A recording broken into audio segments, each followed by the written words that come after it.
Good evening and welcome in Truth Talks family and Bring the Funk family. I got a question for you. You know how a lot of older Black people are like afraid to go to the doctor, and you tell them they got to go to the doctor, but they say things like, but Tuskegee, but the way we've been screwed by doctors as Black people forever. That sense that we are not going to be trusted when we go into the hospital is deep within our community. And it makes a lot of us not want to go to the doctor. And it creates very deep health problems for our entire community. I want to dig into all of that with the Truth Talks All-Stars today. Plus, Wendy Williams' husband comes through with a lawsuit that is attacking everybody. He's trying to get her out. Let's find out what's going on. Hey, it's Truth Talks. Let's go.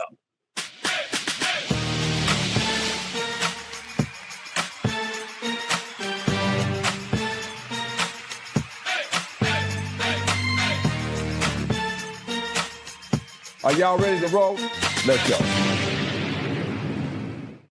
All right, Truth Tellers, it's the show that asks and answers questions nobody else will even dare to tackle. I'm here with three of my favorite people. Dr. Cheyenne Bryan, how are you?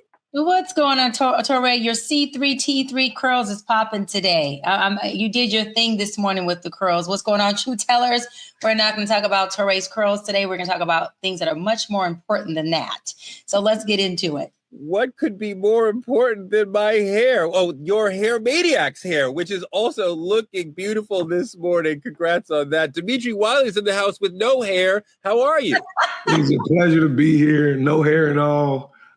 Just grateful to be a part of this Truth Talk cast where we can inform the public in such a soft tone. We don't even curse on this show. No, there's no negative language. You curse every week.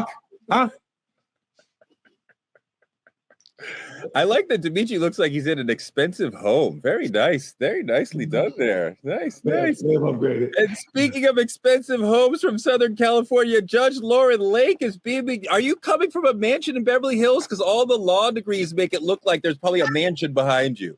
And her Emmy Award. I am not, but I am coming live from my office. But what's around the office? How much square footage? Is it 20,000? Is it 30,000? Just give me a number. Enough for me to live my limitless life, Teray.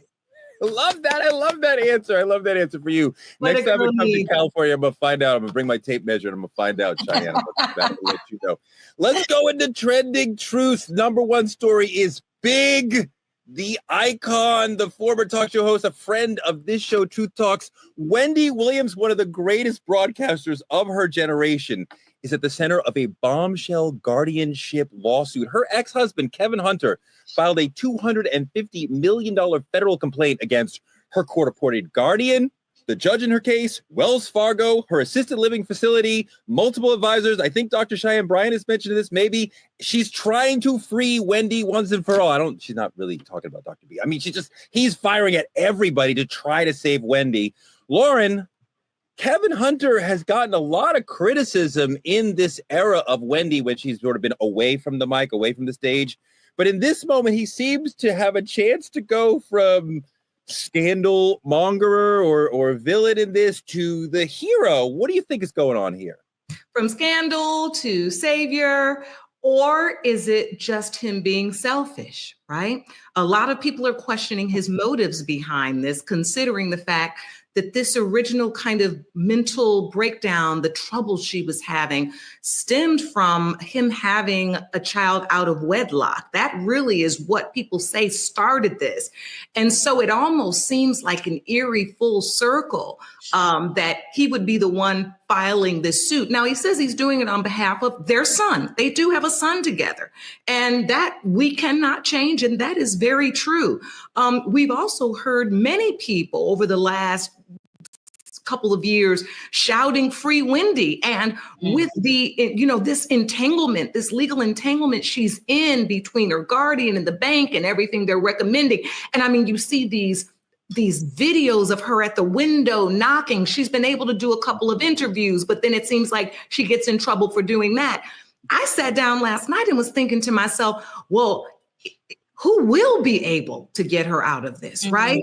Isn't it kind of almost an unlikely savior? But then if she gets out of it, we're trying to figure out who will be in control then? They say she can make her own decisions. Well, can she? Is she lawyered up enough? And then to top it all off, last point, as I'm reading about this, I see that she then comes out and says, I don't have nothing to do with this. Wendy's like, Wow. this has nothing to do with me. I'm not in on this suit. And so there's a lot going on here, and I'm excited to continue to learn more. He's kind of coming in under legally what they call the next friends status, where they say there's no one who can represent an incapacitated person. And so I need to step in and do this. And he's suing for a lot of compensatory damages, almost over 200 million, 250 million. So this is going to be interesting to watch. Doc, this is a crazy situation, especially for me. I mean, like, a tri-state area New Yorker. I remember Wendy as a radio legend. She could do 3 or 4 hours on the radio by herself, no co-host. And it was incredible. I was on her show twice. And that was incredible. You know what she used to do? When you walk out the show, especially as a man, and you would leave and she would talk about your body. And I'm leaving and she's like, oh, so nice to watch you walk away. And she's objectifying you. But the way that she was as like the fun auntie who got messy, it was like, oh, Wendy's objectifying me. Like, oh, this is cool. Like, I'll go with her. But to see her get to this position now in her life where she can't talk and she doesn't have legal control is incredibly sad. And it's even worse than the people know. We have a Truth Talks exclusive, some breaking news. We know that security guards at the facility that she's been at, the mental health facility she's been at, have been taking advantage of her by photographing her topless and trying to sell the photographs to TMZ and other sort of brokers like that. And this is horrifying. It's disgusting. It's illegal. It's immoral. It's ridiculous. You wonder how that could happen in a facility where they're supposed to be taking care of you. How a Black woman could be treated like this in any situation, whether or not she's famous. Just how could anybody have this happen to them? Yeah, first of all, Wendy's an OG. Wendy's a legend, just to echo your sentiments. Second of all, Kevin been scamming and dogging Wendy from the beginning of times that I can even remember. He's been suing this woman. He has been taking money from Wendy. He has been so mistrusted. And so to have somebody out of all people come this late in the game of her health disparity and condition and say, hey, I want to sue every single person from Wells Fargo to Sabrina, to the facility, to the person taking care of her, to the security guard at the front, to the person who drove her from facility to facility, whoever has some money that I can tap into, I want to sue. This is the same man who's been money hungry with Wendy since day one. And so do I trust him? First of all, I don't believe him. I don't trust him. And I really think that Wendy needs to reverse Uno and sue his ass, because Kevin has been the one, in my opinion, who has psychologically put so much strain, seriously, and so much stress on Wendy that we all know that stress causes health conditions. I'm not saying he is the cause. I'm saying he has been a contributor to the cause of a lot of her breakdowns and a lot of her addiction, a lot of the things that she's going through. And he has not been a supportive husband. So again, in my opinion, Kevin is the last person that needs to be suing. He needs to be the person being sued.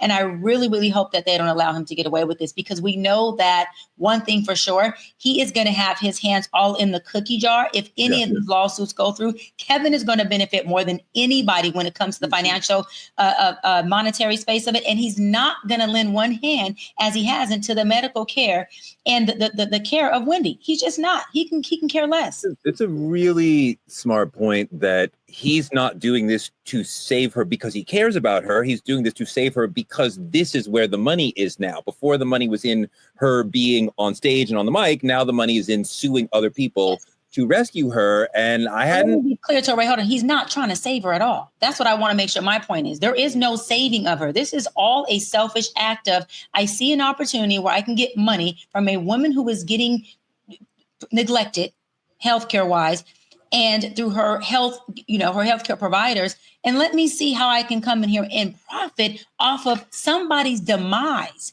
A woman who not only was your wife, but this is a mother of your child. And you have no problem being an opportunist with her at her demise. That is just sick.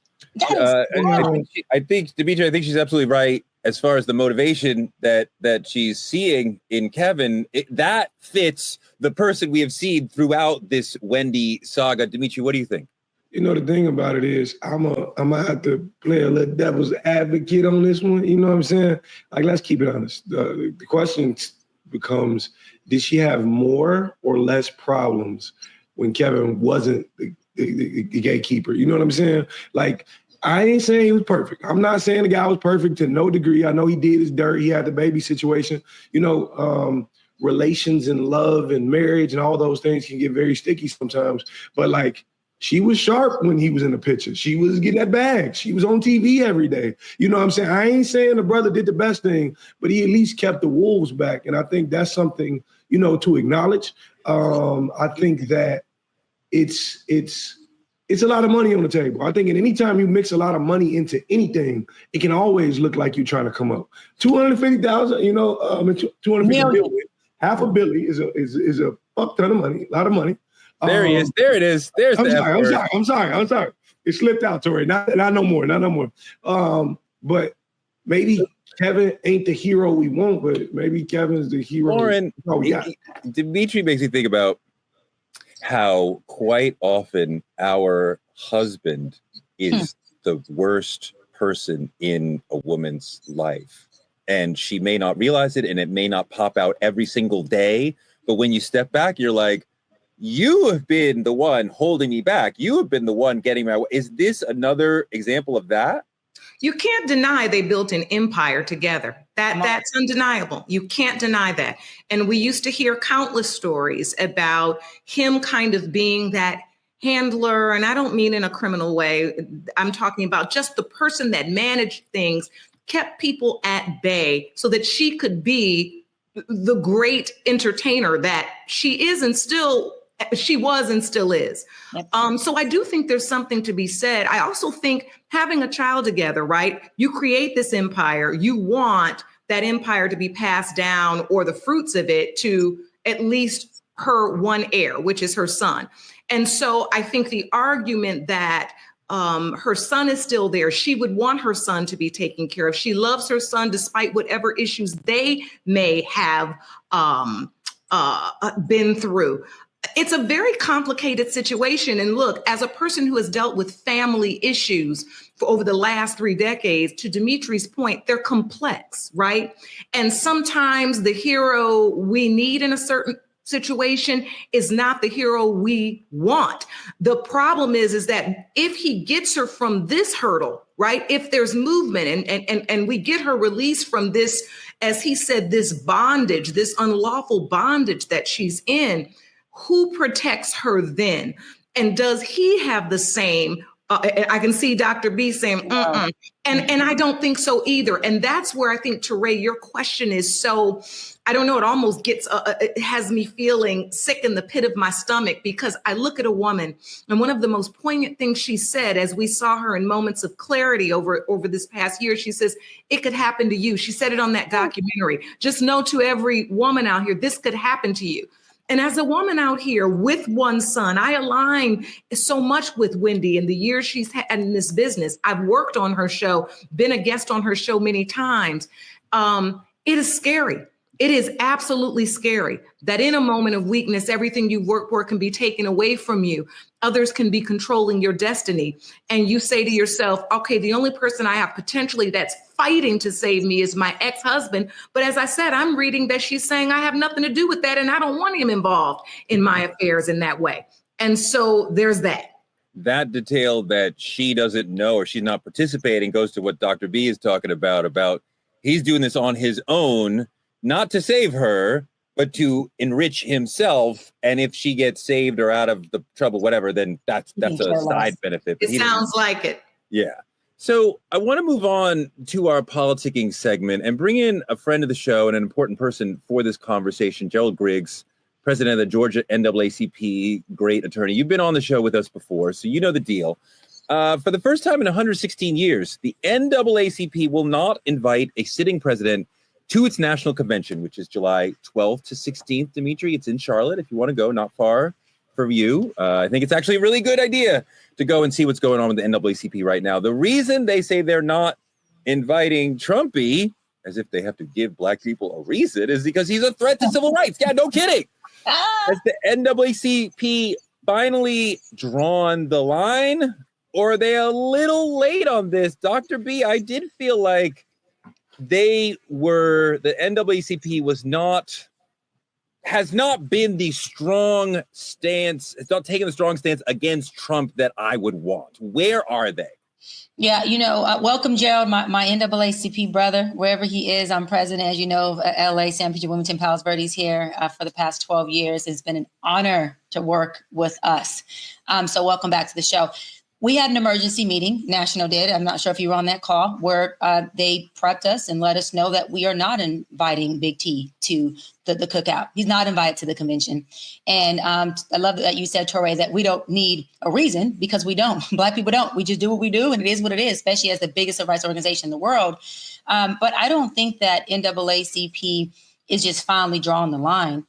We were created 116 years ago because we've been drawing lines, because we've been creating legislation, because we've been standing on the front line, because we've been standing vertical in who we are and what we believe, and not just for Black rights, but for human rights. We have pushed and gotten a lot of rights right for a lot of people that look like us and don't look like us. And that's one thing about our organization. I just feel like at this point, we have yet to have a president that is this overtly racist in your face, to where this man is literally dissipating and declining. He just took out Martin Luther King's statue from the main office of the Oval Office and put it somewhere else in the back office.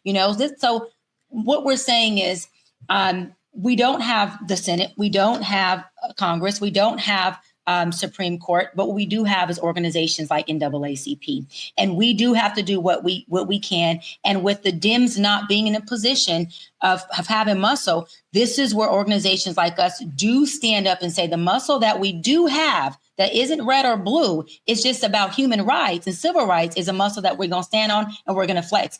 And we are going to make sure that we do not open the door to let you know that you can use us, our organization, as a way to have an opportunity to push your agenda, because we're not selling your agenda, we're not for your agenda, and we can give a fuck about your agenda.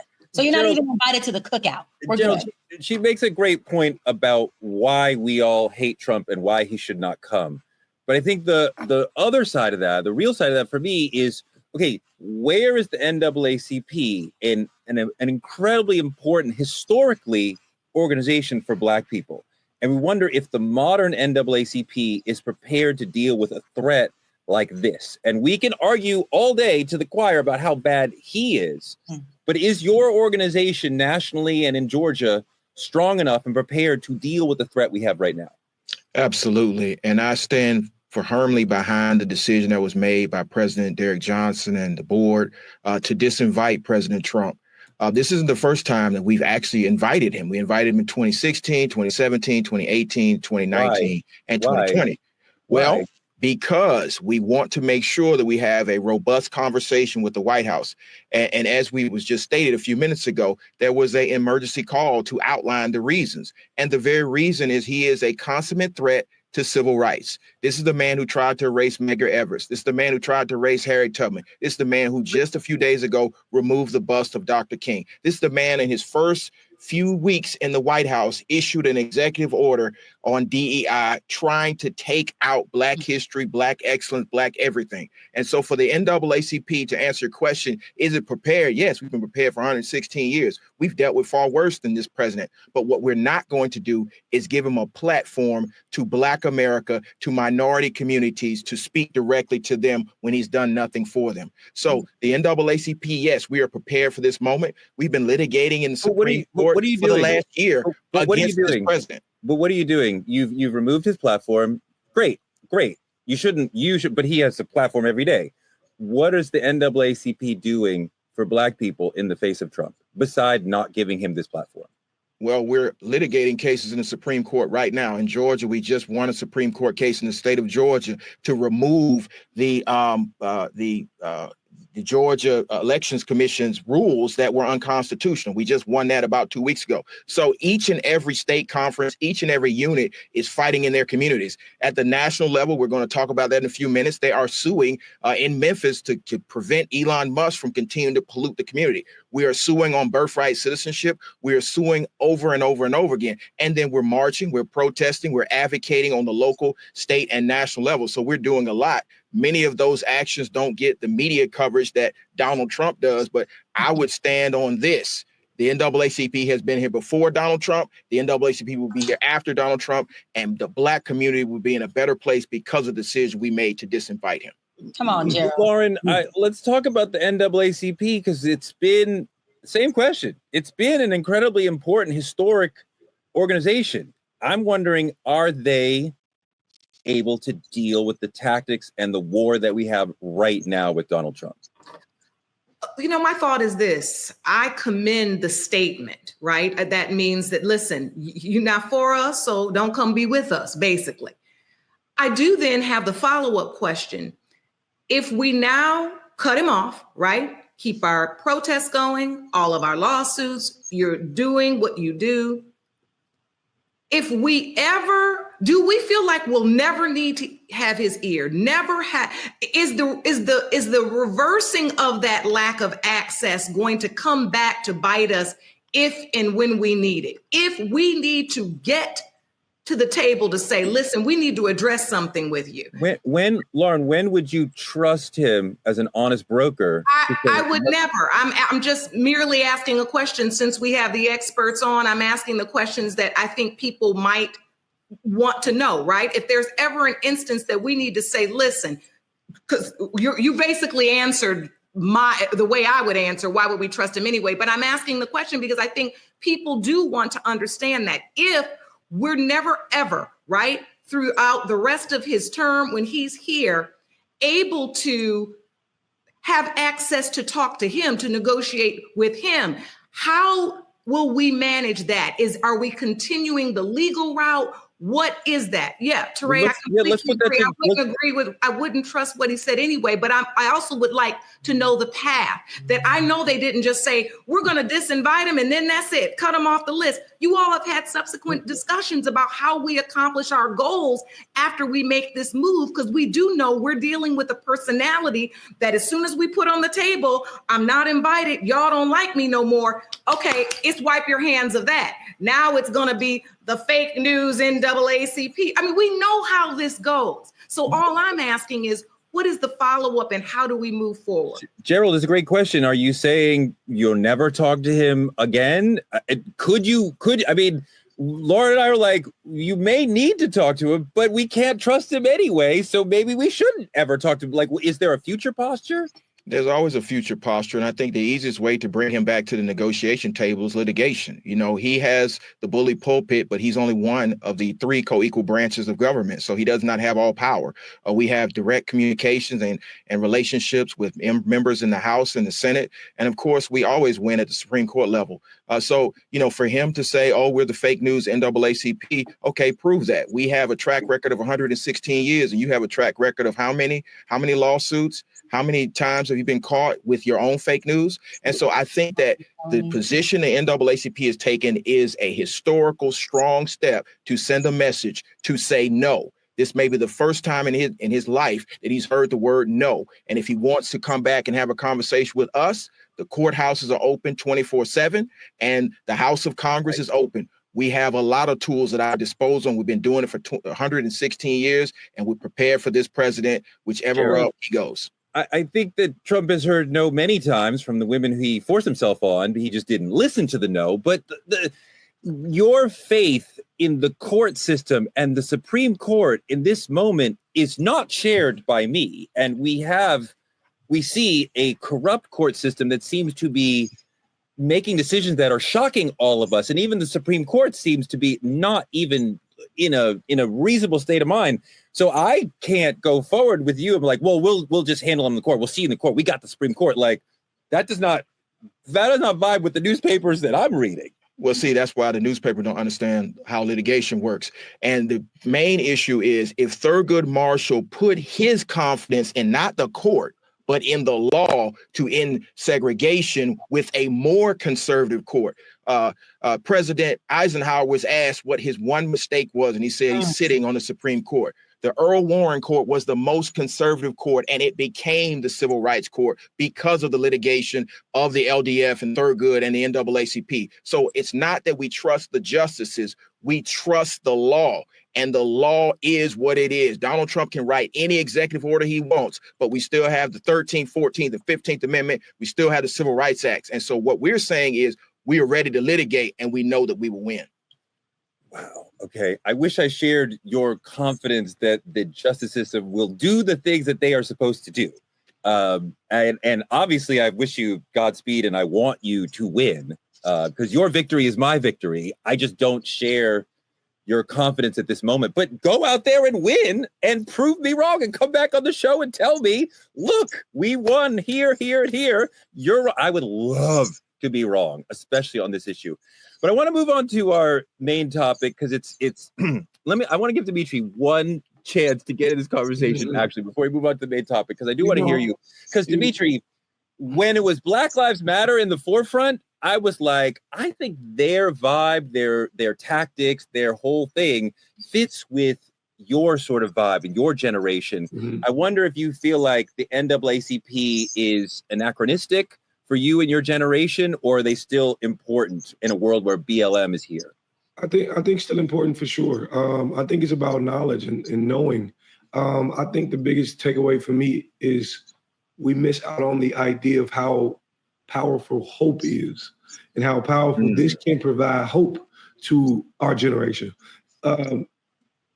People without hope are essentially powerless or become powerless. And I know a lot of old heads going to be like, oh, we still have to be diplomatic, but diplomacy also needs dignity. And for my people, this is just hope for us, because every time a president get in, we always treat it like this is some press kit that they got to have. They got to have the NAACP speech. They got to have the black churches. They got to have the black, votes and all these things. But it's not always that case. So for us, I just see hope, and that's what I'm proud of. So it's a start. Gerald, love having you on the show. Same point to you. Do you look at Black Lives Matter and the way that they approached the problems that Black people have it was an entirely different approach to the Black community's problems than the NAACP has or has had. How do you feel about that? Do you guys learn from them? Do you grow from them? Do you say we're on a different plane than you guys? Do we learn from them? We're 116 years old. I'm sorry, Gerald. I'll tell you back in, brother. Do we learn from? Go ahead, babe. I'm sorry. Go ahead, Gerald. So in order to get to 116 years old, we've been marching, we've been protesting, we've been lifting things up. I think they learn from us. And I think for them to remain relevant, they have to retool. It's not always about being out in the streets, raising Cain. Sometimes you have to go inside. You have to have an inside and outside game. I think you don't survive 116 years without being able to adjust. And so we learned that sometimes you can burn yourself out. And so I appreciate BLM's energy. I want to know what happened to that $90 million. And I also want to know how the Black community has moved forward because of the efforts that they have. We have a track record. I can go 1910, 1920, 30, 40, 50, 60, 70, 80, 90, 2000, 2010, 2020. And I can talk about what we did last week in Georgia. Come on. So I just think that we need to, understand that there are fads and that we don't call it a fad, brother. Please don't call it a fad. It's not a fad. I was there.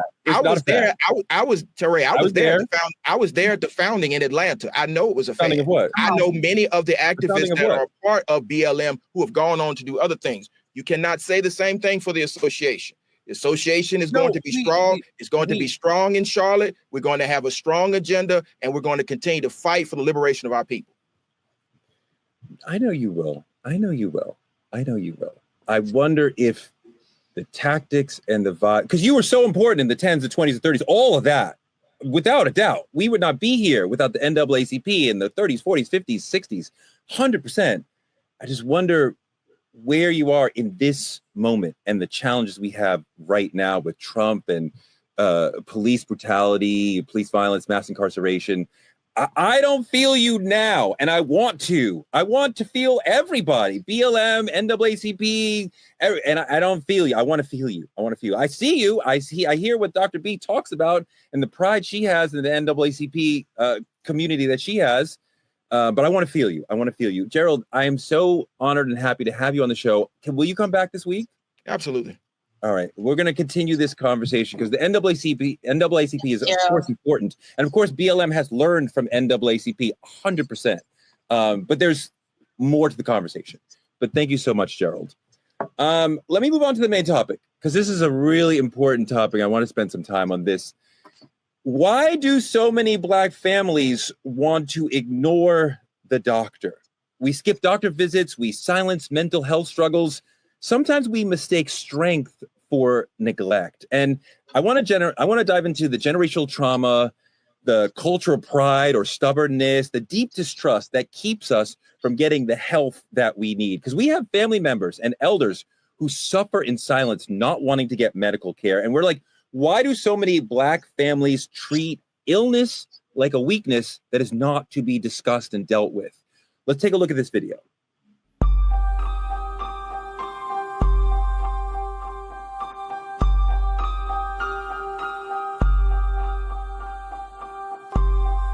From education to employment, income to home ownership, African Americans endure a range of inequalities. But the gaps in health and wellness might be the most ominous of all these disparities. For too many of us, our primary health care comes in emergency rooms. Instead of preventive care, we're in catastrophic care. African American men who, at an alarming rate, have been diagnosed with prostate cancer. Health disparities between Black women and white women are well documented. Did you know that African Americans are almost twice as likely to have diabetes? I would have to say, just based off of the patient population that I've experienced, during my time here in Minnesota in my professional career, and even in residency, we as African Americans will present one for later stages for cancers, more malignant forms of hypertension, uncontrolled diabetes, overweight. There's also some resistance to the whole health culture. Mental health issues are real, and we have to understand that we can't pray away everything. Your health transfers over into other parts of your life. If you're sick, you can't go to work. So in terms of the economy, so it's kind of a ripple effect. That's so powerful and it's so real. Doc, we talk about the Tuskegee syphilis experiment among our communities. It's just a shorthand. We just say Tuskegee. And we know for many decades, they allowed these Black men to have untreated syphilis just to see what would happen. What an amazing dehumanization of them. And quite often when we go into the hospital, we are seen as less. There is an opinion in the medical community that Black people feel pain differently. Like we have higher pain thresholds than other people, which is bananas. And Serena Williams had an amazing conversation about that. So let's talk about this notion of we are distrustful of the medical community, Doc, but quite often there's good self-protective reason for that. 100%. We have healthcare racism. Let's not act like we don't, right? That is super systemic. When we're talking about systemic healthcare racism is real. We are overdiagnosed and we are underdiagnosed. We are underdiagnosed when it comes to dementia, when it comes to a lot of mental health issues, and we are overdiagnosed when it comes to ADHD and when it comes to depression and things of that sort. And we are over-medicated. Oftentimes, we are used as the guinea pigs after the medication is already created for treatment, but we are not used in the studies to create the medication. So when medication is developed for treatment, it's not developed for anyone Black or a white woman. It's developed for white and male, even the mental health industry. And so by the time we are medicated, they have no recollection or no studies or education on how it's going to affect our anatomy and our body. We are different and we are built different. And that this health competency is something that is part of the culture competence I talk about. They don't have competence on how things show up on us, nor do they have diagnosis that fit us. We are mapped and grouped in a diagnosis based on criterions that are studied for Caucasian people, which we are not. One. Two, when we talk about pain, right? And we talk about our level of that, we have Dr. James Sims, who developed the speculum for women, who the way and it was metal back then, now we have plastic. The way that he developed the speculum was he performed pap smears on Black women with no consent and with no pain medication. No pain medication. And I just want to say Anarcha, Lucy, and Betsy are just three of the Black women whose names I want to say loud because I want to give them a voice and I want to give them representation for undergoing that pain. And not only was this a white doctor who was performing this medical procedure on them, but they're surrounded by 5, 6, 7, 8 white male physicians, right? And observers who are observing them in the most vulnerable state that they can be in, possibly with no pain medication, with metal speculums, not plastic, metal speculums. A speculum, just to give our viewers a little bit of a visual. Speculum is something that goes inside a woman's vagina. It enters like this. I want you to see this. And it opens up like this inside her vagina. I want you to see this. Opening up her cervix area with no type of pain medication. Well, this lady is sitting there with her legs cocked wide open. This is like beyond abuse, beyond racism. This is going on, in my opinion. This is sexual abuse. This is stripping a woman of everything. And so when you take that into modern, I'll wrap on this. When you take that into modern health racism, you got doctors that come in there and they see that you are a person of color and they can give two shits. And their care for you goes from a 10 to a -0. Their interest in what your symptoms are go from a 10 to a -0. And if you don't have symptoms, then what are you treating? You're not treating a person, you're treating symptoms. And when a medical physician starts to treat a person, that's when racism enters into the space, which has no space for healthcare. You're absolutely right that medical racism is very real, and it plays into the thing we've been talking about Black people's pain being treated differently than white people's pain, and the misdiagnosis we get because of the bias against our bodies. Wanda Sykes had some really interesting comments about that in one of her stand-up specials where she was talking about her double mastectomy and what happened to her in the hospital. Let's take a look at the video of Wanda. And handle this pain. Let me give you this. Let me give you these opioids. Get that pain away.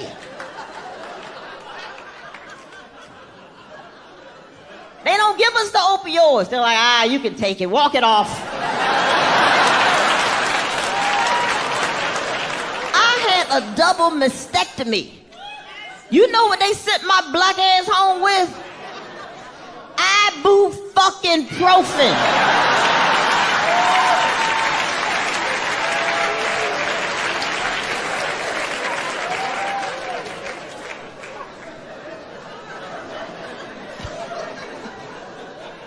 Shit, to get some opioids, a Black person will have to show up in the emergency room holding their own head detached from the body. Excuse me, can I get some help out here? Dimitri, what's coming up for you? I don't know who draws these topics up, but they get me every time. I had an uncle who had a pain in his chest for about maybe 3 days. And for 3 days, he going around just whispering it to the family. He may have whispered to two of his closest friends, and that came out after the fact. But my uncle is no longer with us for that exact reason. My uncle died. That one pain, he saw it turn into a blocked artery, which eventually led to cardiac arrest, which is something, and I get it. I get the fact that obviously you look at the numbers and you see Black people die younger and everything. I get that they don't truly understand our pain. I get it. They don't truly care about our pain. And sometimes we ignore it, but sometimes we ignore ourselves a little too often as well. I think generationally, we've been taught that you got to be strong and you got to wear like a shield and you got to do this and X, Y, Z. That so much to the fact that we can literally kill ourselves. Like my uncle taught me a lot, but my uncle also taught me that unintentionally, not trying to, in death. Like, and it's crazy to me because we sit and we suffer in silence, but like, why can't we live long enough to heal? I think that's the strength behind it all. And I think far too often we brushing this shit aside, and because a heart attack is not just what killed my uncle. It's not. It's cultural silence that killed my uncle. And, you're right that the cultural silence and the pride that typically exists in Black men and also in Black women, but the stoicism, especially of Black men, where we're not supposed to share our pain. We're not supposed to admit that something is bothering us. And that goes exactly to the sort of message that your uncle had been getting about, like, don't be a burden to other people, suck it up, it'll go away. And it didn't. And that, I mean, the implications were the silence led to his death. Mm-hmm. Yeah. Yeah, this is so powerful. And it makes me think about always in my world, I go back to the historical connection to this thought process, right? We were not allowed sick days on plantations. Being sick or sickly means our value would be decreased and we could be discarded easy. From a people trying to survive, we often had different ways of handling our pain. And it wasn't to go tell someone, especially a white person, that we were in pain. We did it within our communities. We often had our herbal remedies that came from our ancient ancestors, those who came before us, and the way we doctored and healed ourselves before we ever came to this country. I think there's two things at work. I also will say this. I had an opportunity to visit the old slave mart in Charleston, South Carolina a few years ago. And it was so powerful to read the accounts of our ancestors who had been enslaved and sold. And one of the stories I will never forget is something that connects us to Black people today. The process of oiling ourselves up, right? You know, there's always a joke in the Black community. We always got to have our oil on. We got to be shining. And I never really knew that where that came from. I'm thinking because our parents valued us being moisturized. No, it was because back in the day when you were on that slave block, you didn't want to look sickly. Because if you look strong, if your children look strong, you had bargaining power. This was one of the most powerful things I've learned is that Black people weren't just being sold off. And no, we were also in that process begging. If you take me, right? If I'm a healthy Black man and I can lift and move and I have carpenter skills and I can also build irrigation systems, I'm trying to tell somebody, take me and my family and look what I can do. And she can do this and she can cook and she can do this. There's a lot to Where did you learn this? I've never heard this. Where did you learn this? It's on the walls of the old slave mart in Charleston, South Carolina. There is a place, of actual setting where they sold enslaved Africans, and there were accounts. And one of the things they talked about was one of the things when you went to the mart, there was a part of that. Sometimes it was even almost, I wouldn't say we didn't have bargaining power, but if you know what I mean, it's a way for us to look like we were of value. Yeah. Because if we weren't, that's an easy way to be discarded, to be killed, to be hanged. Where were we going on plantations if we didn't feel well and couldn't pick our lot of whatever the crop was today? So I say this to say that this is a long-standing thing. The last thing I will say is that as we look through our sharecropper history and move forward, most of us cannot afford to take a day off of work to be at the doctor. I don't know if you all have made doctor's appointments lately, but as me at my 55 years of age, if I call now, they talking about I got to go to the doctor on October 22nd. Well, how in the world do I know whether I'm going to be able to go to the doctor on October 22nd?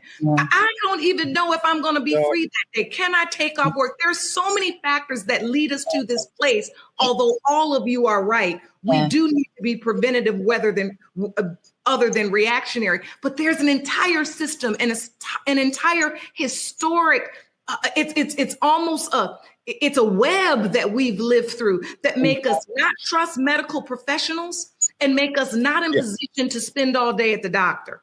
I just want to note quickly that Black clearly don't crack, because I did not expect the sister to say 55. Like, God damn. You said 35. Not crack. But it doesn't crack. And my sis, Judge Lauren, is forever gorgeous and beautiful. And it is. And that's going to stay that way. But I'm going to pivot really quick, because I want to say this quickly, because it's a duality between, as a Black race of people, we have to stop being resistant to medical treatment while advocating for ourselves and each other. Why do I say that?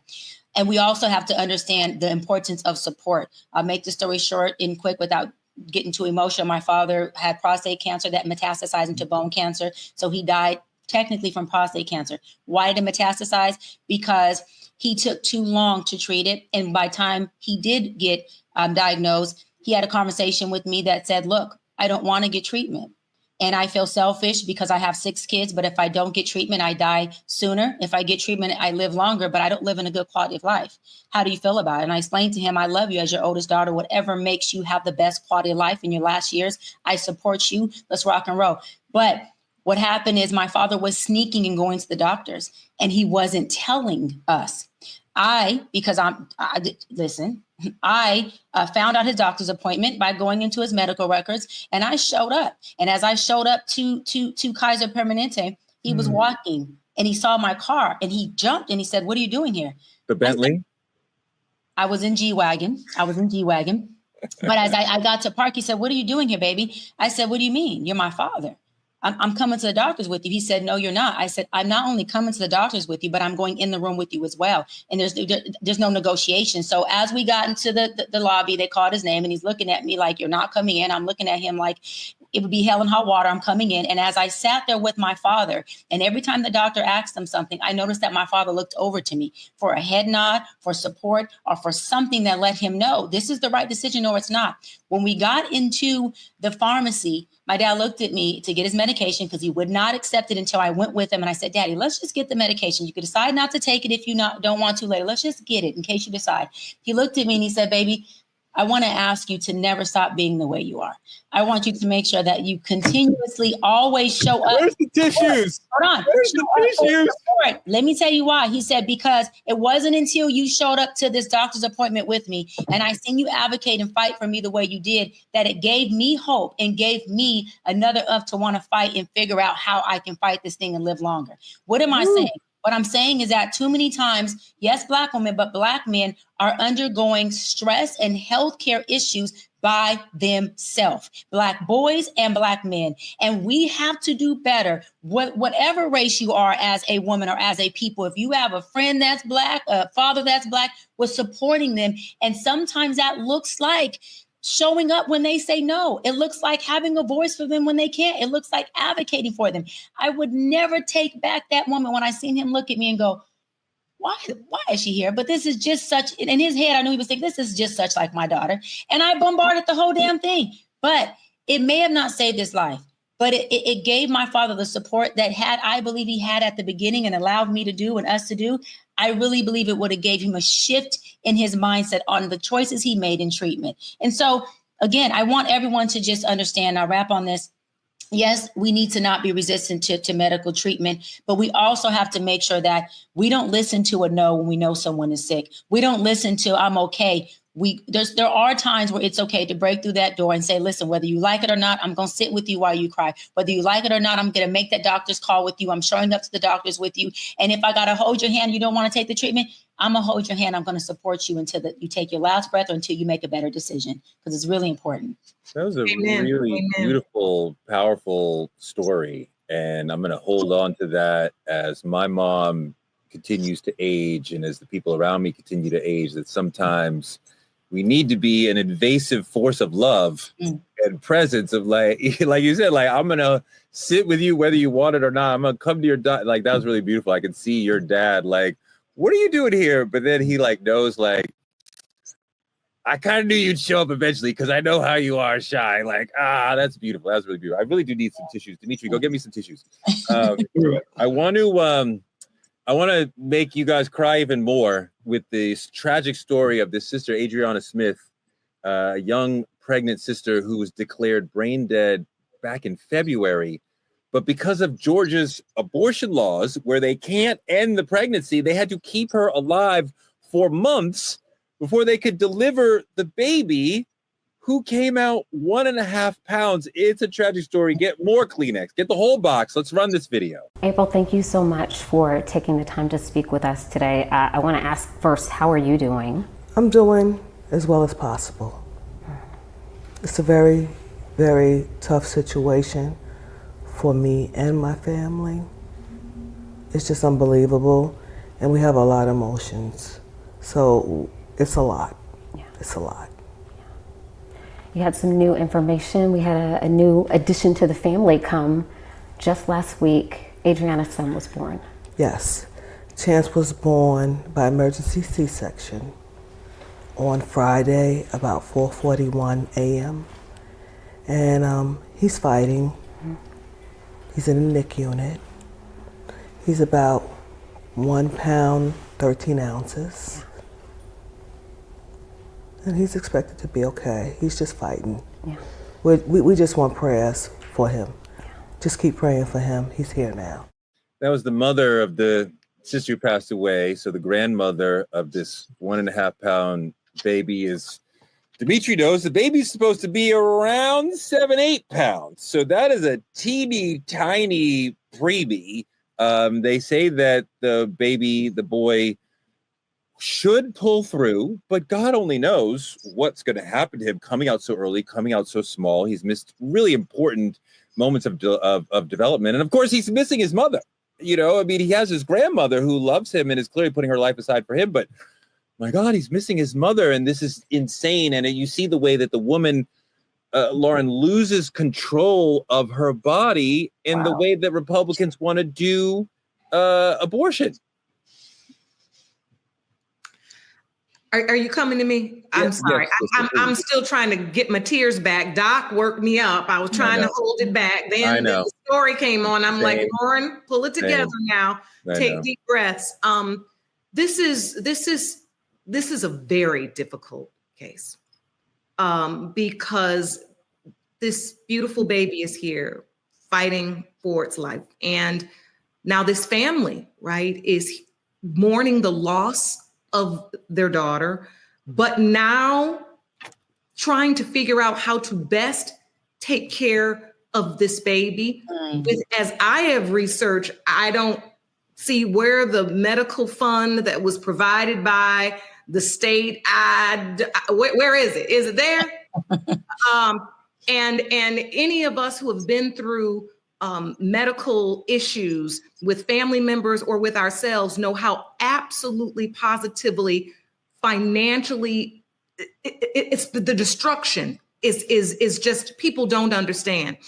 And while I understand that the baby's life at this point is our most important thing that we need to be focused on, I think this entire cycle that we've watched happen it's a tale that we need to be very careful that will continue to occur if we don't get out and pay attention to what we're doing politically, make sure we're out on those polls. I hate to take it back to that, but you guys, this is scary.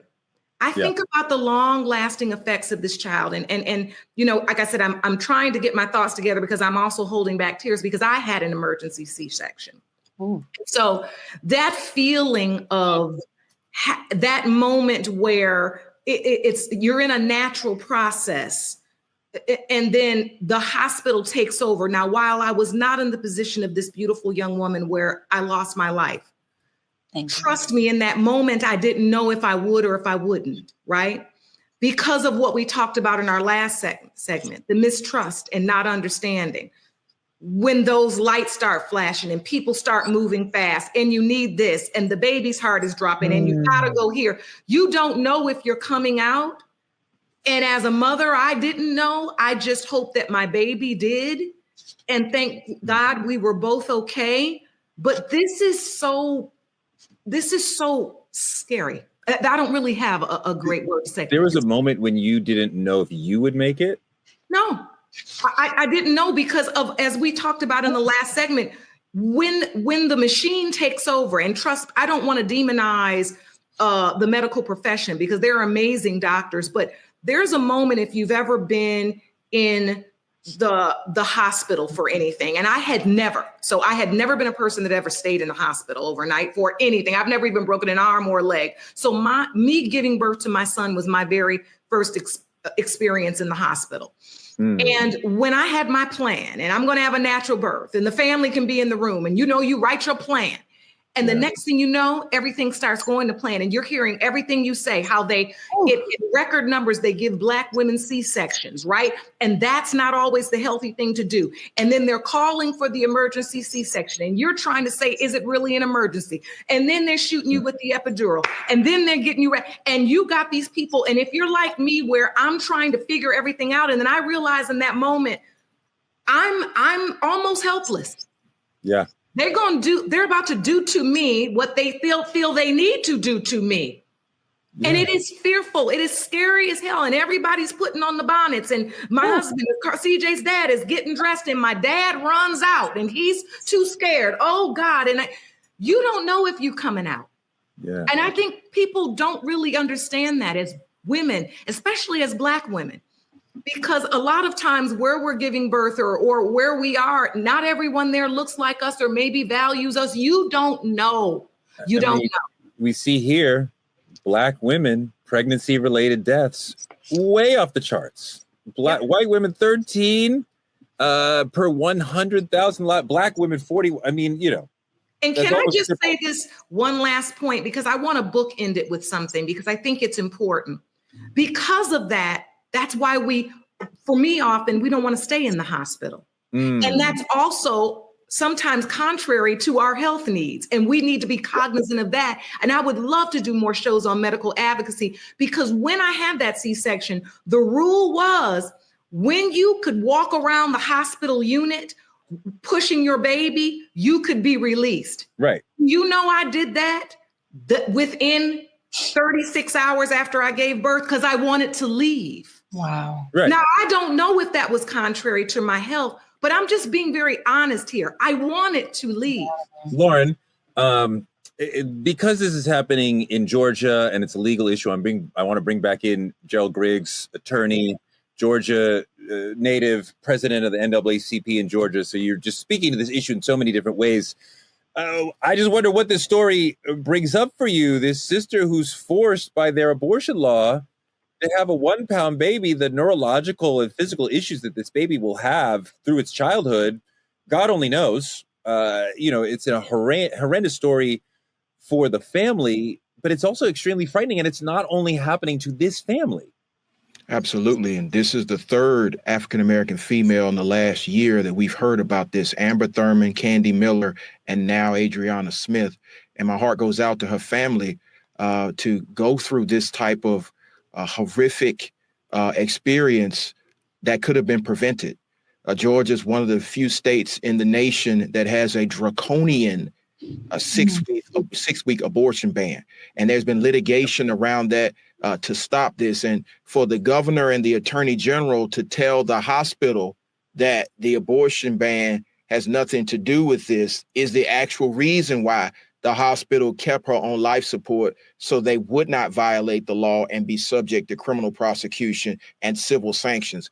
And Black maternal mortality is through the roof in the state of Georgia. Like I said, I just named 3 women in the last year, 2 of which are national cases. And now Adriana has gotten into that same atmosphere. And so we want to continue to support her family. They do have a GoFundMe they've set up. It's made over $400,000 to be able to support. How do we find that GoFundMe? You said what? How do we find the GoFundMe? You just search Adriana Smith, and I'll give you the link on the internet. But this family is already incurring millions of dollars in medical bills, and this young baby who's now in the NIC unit, as somebody who has experienced a child being in the NIC unit, someone who's experienced an emergency C-section. Waking up 2 o'clock in the morning, my wife is coding or whatever that noise was, and I'm having to put on clothes, and we go down there and they start the medical procedures. This is one of the scariest moments of my life as a Black man, as a father. And so we have to lift this family up, and we have to do something about these laws, because a woman should have bodily autonomy. And in many southern states and around the country, that is just not a fact that they have anymore. And so, in Georgia, we lift up this family, but we have to remember this is preventable. This should have never happened. Yes. And now we have a child that will grow up without his mother, because of the laws here in the state of Georgia. And you wonder how many people, Cheyenne, that we don't even hear of that this happens to. But go on, what are you thinking about? I just wanted to, what my sis, Judge Lauren, said as far as a C-section, Black women are 40% more likely to be forced into C-section. Studies have found that many of those C-sections could have been natural births, and that they're doing it because C-sections pay more when it comes to billing insurance, which again is negligence. And we have attorneys on the show today, and it is a huge lawsuit if that is proven to be the reason for having someone be forced into a C-section. Black women die 3 to 4 times are more likely to die giving birth than white women. And so when you look at those studies and those stats, yeah, you're damn right that you have Black women who are, like Judge Lauren said, afraid not only just to go to the doctors, but ain't trying to stay overnight. My mother had back surgery. One day, the next day I go, she all of a sudden has a blood clot in her lungs.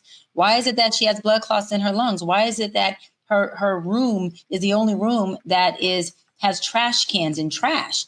Oh, I went fucking bananas in that hospital. And when I say fucking bananas, to the point where they end up having it to where my mama was able to come home and they sent a physician home to take care of her in our house because I went crazy with lawsuits, with NAACP letterheads of call of actions and issues that we have. But this goes back to the point I made with my father.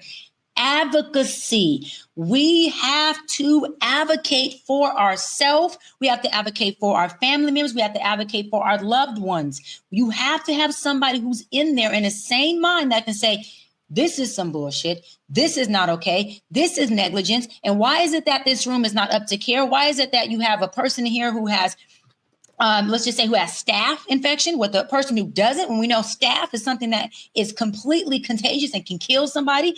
You have to have folks in there who advocate. Within our Black community, we are very, very supportive on a lot of things. But when it comes to the healthcare and medical treatment, we don't always know how to advocate.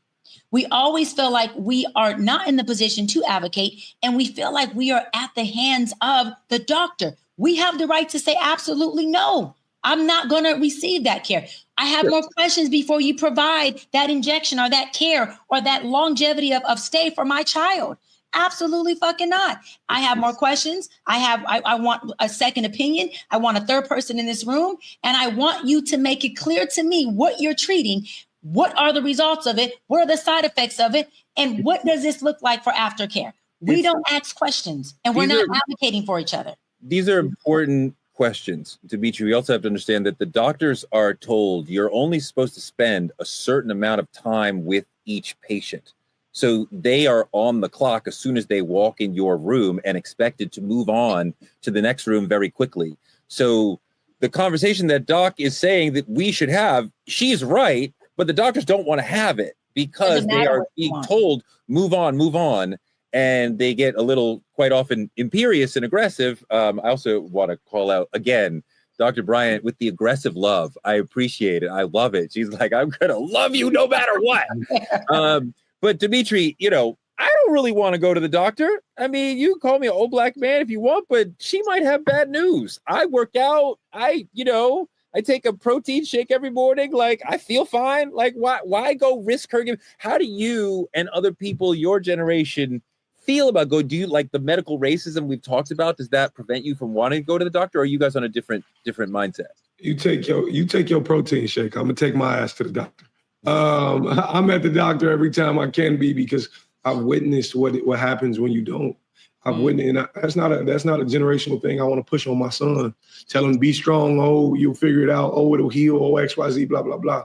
Although that may be true, I'm going to put my faith in the one who's going to prescribe me something. And I get it. Yes, a lot of times you feel like, I ain't going to say a lot of times, more often than not, you feel like they don't actually relate or they don't actually care or understand our pain. I get it. But for me, even in terms of the maternity thing, I can speak to it directly. Like my generation is starting to push towards at-home pregnancies. There's this company called Pregnancy Pool where the husband get in there, the mother get in there, and we starting to feel like that's a lot safer than being in the hospital. Because this baby was 1 pound. My son came out 9 pounds. That's huge. That is huge. That is huge, baby. You know, and yeah, he's how big. tall are you? How you have a 9 pound baby? Huh? You not tall? How you have a 9 pound baby? Boy, you ain't seen me. I'm kind of, you know what I'm saying, like that. But ain't seen him, he came out at 9. This baby came out at 1. But Dimitri, when my son was coming out feet first, he started to poop, and then he came out, and then he started to swallow the poop, right? And then the doctors dealt with that. And there's a beauty in the at-home pool delivery. But what if you have some complication like that? Because if the baby swallows the poop, that is a serious problem for the baby. There's all sorts of complications with the umbilical cord. There's all sorts of things that could happen. I would be afraid to give birth without a nurse or doctor. The thing about it is, with this company and these people, there are doctors on standby who actually participate in these pregnancies. So it's not like we just at home wilding. Like we ain't doing it out the tub. This is actual medical practices. It's just now in the center of your home. And I think, because my son came out with complications as well. For the first, I think maybe 3, 4, 5 minutes, my son wasn't breathing at all. So I literally watched someone walk in and have to demonstrate something on my son, who's purple at the time. You know what I'm saying? And I remember looking out the window, and I'm looking out the window of the hospital room, and I say, dear God, if I've never asked you for anything, don't do this to her. Don't do this to the mother. I saw his mother. I saw the baby. I saw everybody in his room crying except for me. And it was like, that's what the hospital don't understand. That's what the hospital they don't understand. It's human trauma you got to leave this hospital with. And for so many people, it wears on you for a lifetime. And I think for me, what people don't truly understand in this case, this is a law that is meant to protect. All laws are meant to protect. This woman died in slow motion because of a law that now turned her from a person to an incubator. Yes. Like, and I don't understand if people truly get how crazy this is. And the fact that it's happened before, the fact that we witnessed things like this, I just think, in my opinion, we got to, I know we can't trust them and the shit's difficult, but we got to do what's best for you. My heart goes out to the family, but this is a trauma they'll have to live with forever. And that baby is going to have to live without a mother. And knowing there's a lot of guilt attached to things like that. And I'm gonna end it there, but in that baby's sake, please, if you're around the family, check on the family, please throw the GoFundMe up. I want to support as well. But this is tough. Wait, Troy, I want to say something really quick to Dimitri. I want to tell you thank you. And I love you because you were the only person on here besides, of course, Judge Lauren as a woman who didn't make it all about the baby. Now, we know the baby matters, but you actually considered the mama. You actually said the trauma that it would have had on your child's mother. And one thing I hear women across the board, this is not a race thing, this is a woman thing, say that once they push that baby out, all care goes to the baby. There's women that go into shakes and shivers and things that happen with their body. And there's usually no one side by them to say, hold on, what is it that you need besides blankets and then being warm? So I want to tell you thank you because you made it. Yes, it's about the baby, but this woman just psychologically, physically went through an entire metamorphosis and has become a different woman within seconds. So thank you for acknowledging us women because it is definitely a hardship on us and the baby as well. So thank you for that. Sure. Right after she has the baby, she needs care and attention and rest as well. And entering the most busy moment of her life, the newborn baby. Lauren, last words on any quick legal advice for folks who are in a complicated situation with a doctor like the ones we're talking about?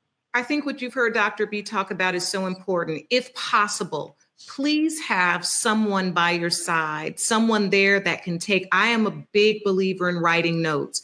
from your entire experience when you're going through any type of medical treatment, if someone can keep a running note of which doctor came in to see you, what they had to say, which questions you were asked, do not be afraid. They're online and they're talking about it all the time in different places. If you're going in for a certain situation, these are the questions you should ask. Don't be afraid to do a little research so you have questions that you want to ask. I know when my mother was in the hospital for her breast cancer, I can't tell you how many times tired doctors came in and started to examine the wrong breast. And it was no. And I had to be, because I was in the room, and similar to Doc with the aggressive love, I slept in there. I never left her. But that's also a privilege. Let's be clear that many don't have, where I could stop everything I did and literally live in that hospital with my mother, where I had to kind of correct no. And I would often have to gently say, you guys go on back out, read the chart again and come back in, because the stress of that is even stressful for a patient. So I say that if you can have a person that can be there by your side to be able to take notes. And if you have a question, do not be fearful to consult a lawyer. That's what they're here for. If you have a question, maybe this don't look right to me. This doesn't feel right. I don't feel like my family member is being handled fairly or was handled fairly. I need to seek legal representation to make sure my rights were not, or my loved ones' rights were not infringed upon. So just that's the short end, but I would love to talk more about this because we throw around advocacy, but I think that's something that most people really don't know how to do, because there's a process to advocacy, because you also don't want to alienate the caregiver, because there are some good ones out there. You're working in partnership with your medical professional. And that's another thing. I think that was really beautifully said and really important. And I think that in general, Black families are not ignoring medical needs out of neglect. No. We're responding to a healthcare system that has been historically ignoring us, that has been rejecting of us. We feel the medical racism when we enter the building, when we deal with the diagnosis, when we deal with the lack of care, and it hurts and it matters. And we talk about it to each other, and it develops a lack of distrust for the entire system. This is not about medicine, really. It's a system that doesn't trust us, that we don't trust, that mistreats us, and plays into a sort of generational trauma. Black health isn't broken because we are broken. There's nothing inherently wrong with us that's not explained by white supremacy. The system is broken because the system was never meant to serve us, to take care of us, to respect us. If we're going to heal, we have to stop normalizing pain. We have to stop being stoic and quiet about our pain, demand accountability, demand what the medical system was meant to provide for us, actual good care that we deserve, that we are paying for. Make an appointment, people. If something feels wrong, if you haven't been to the doctor in a minute, if you're over 50 years old, you should be seeing a doctor at least once a year. So please take care of yourselves. The doctors are here to take care of you. If you need to find a Black doctor, do that. Okay, that's our show for tonight. Thank you to our sponsor, Kleenex, because everybody made everybody cry tonight. Dimitri, Doc, Lauren, Gerald. Oh my God, you guys brought the noise and the funk today. Comment, subscribe, and like on our YouTube channel at Truth Talks-Live. Watch us simulcasting right here on the Black Star Network after Roland Martin Unfiltered every night at 8 p.m. You can support Black media at Cash App, Truth Talks Live. Visit truthtalkslive.com to advertise or become a VIP member. Tune in every night at 8 p.m. on the East Coast and the West Coast. Support us by advertising on our show. We have 10 million unique impressions on all our social platforms. So if you want to reach a lot of intelligent and engaged Black people, Truth Talks is the place to do that. Small business and influencers can partner with us by visiting truthtalkslive.com. Thank our supporters, Juanita Motti, Kyla Carr, and Benjamin Gomes for their weekly cash support. For the truth, for Truth Talks, you want to be in our credits, hit that Cash App and show us some love. We'll be back weeknights every night at 8 p.m. on the East Coast and the West Coast. So we are here for your Truth Talks family. We'll be here tomorrow night. Good night, y'all.